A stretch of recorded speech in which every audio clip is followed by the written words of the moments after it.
في كتاب العصمة كذلك عند السيد الخوئي وعند المشككين، ويقول: وكذلك عباراته في حق نبي الله موسى ونبي الله هارون، فإنه جاء بتعريف جديد للعصمة، وهو العصمة فيما يعتقد أنها معصية فقط. وإذا ما أتينا لما ذكره في حق الأنبياء. شوف أنت الحين عندك ابن تيمية، أنت خذيت قول من هنا قول من هنا فدمجتهم، هذا خطأ أساسا. لكن أنا خليني أعطيك الكلام الصريح: وإذا ما أتينا لما ذكره في حق الأنبياء والمرسلين عليهم السلام من السذاجة وممارسة الرغبة المحرمة، يا سلام، والانجذاب للزنا. انجذاب للزنا، يعني بتقولي هذا لمس وتقبيل، أقول لك هذا انجذب للزنا. والاستسلام للأحلام الخيالية ونقاط الضعف والعبوس والإعراض عن المؤمنين، هذه كلها أقوال علمائك الله يحفظك. وعدم الاكتراث بتزكية الناس، والخطأ والنسيان في تبليغ الآيات. الآن الوقت متوقف. حقيقة أنا عندي تحفظ على الكلام الذي ذكرته أنت. تفضل. قلت في الصفحة 46 يا مشاهدينا الكرام، 56 معلش. هذا الكتاب أنا وجدت الآن بعد التي والتيها بقلم عادل كاظم عبد الله. سمنه هذا عادل كاظم عبد الله؟ ما نعرف. الصفحة 56 الجزء الأول. نعم المجلد الأول. هو الكتاب أظن جزء واحد أساسا يعني. إيه هذه الصفحة 56 أمام المشاهدين. هاي أمام المشاهدين. أنا راح أطلع الصفحة 56 لحظات، الوقت متوقف طبعا. هذه صفحة 56.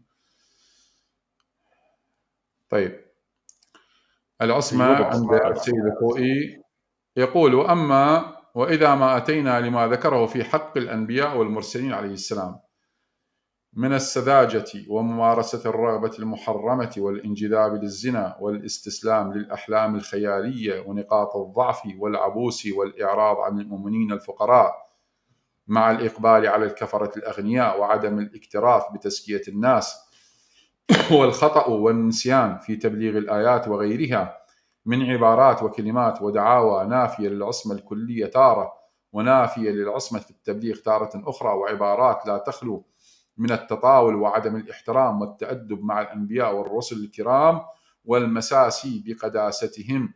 ولعمري لو كان أنبياء الله بهذا المستوى الذي يدعيه فضل الله لكان الخطأ والعياذ بالله في من اصطفاهم الله واجتباهم وأرسلهم لهداية العالم وإقامة العدل والحق والدعوة للتوحيد وترك المحرمات والمعاصي. إذن هو أخونا العزيز في مقام الرد على من؟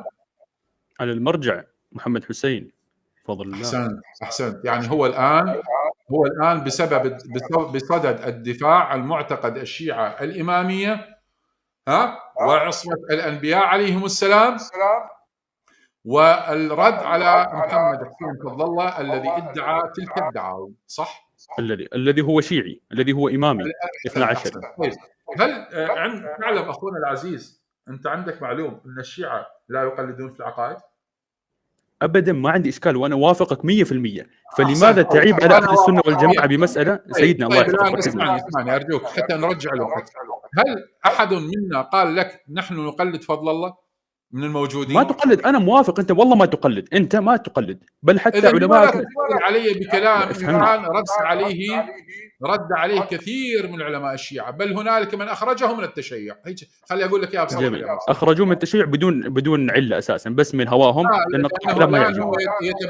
يتبنى ما يتبناه السلفية في العقيدة، وهذا مخالف لعقيدة الشيعة الإمامية. شوف، احنا عندنا كلام المعصوم فوق كل كلام، فوق فضل الله، فوق السيد الخوئي، فوق السيد السيستاني، فوق السيد الخميني، فوق السيد الخان، فوق الجميع. كلام المعصوم، كلام الإمام إمام الكلام. الإمام قال بالعصمة، عندنا أكثر من 60 رواية في عصمة الأئمة والأنبياء عليهم. حتى عندك روايات صحيحة في عصمة أهل البيت صلوات الله. من عندك من كتبك الآن أقرأ لك. العصمة لا إشكال فيها. ليش أخوان ما تندفع بقول حتى نأسس لهذا القول وأوقفنا المناظرة؟ العصمة أخي العزيز يجب أن تفهم إنها ثابتة عندنا بالعقل ثم النقل، يعني مثل توحيد الله. إحنا هذه المدرسة تقدم العقل على النقل، فما ثبت بالعقل لا يمكن دفعه بكلام عاقل. يعني الآن الله أنا ثابت عندي عقلا قبل أن يثبت نقلا. يجي واحد يقول لي والله الله، أنا أقول الله ما موجود، أقول له روح اشتري بعقل. سيدنا الله يحفظك، بس شوف أنا والله هذا مو سؤالي، أنا أعرف أن أنت ما تقلد هذا الرجل، أنا عارف، لكن أسألك هل هذا إمامي 12؟ عالم من علماء الشيعة؟ كل من يخالف عقيدة الشيعة الإمامية الاثني عشرية في العصمة ليس بإمامي ولا باثني عشر، وعندنا ثابت الذي ينكر ضرورة من ضروريات الدين فهو خارج عن مذهب التشيع. لحد الآن أنا ما سمعت كلام فضل الله ولا قرأته. هذا يعني الرجل قال، اسمعني، هذا الرجل قال، عادل عبد الله كاظم، من هو؟ قال ونسب إليه هذا القول. أين قاله؟ في أي مكان؟ قاله بتسجيل صوتي، قاله بكتاب، ما أشار، لا أشار إلى كتاب، لا أشار إلى فرد شيء. زين، فتبقى القضية مبهمة.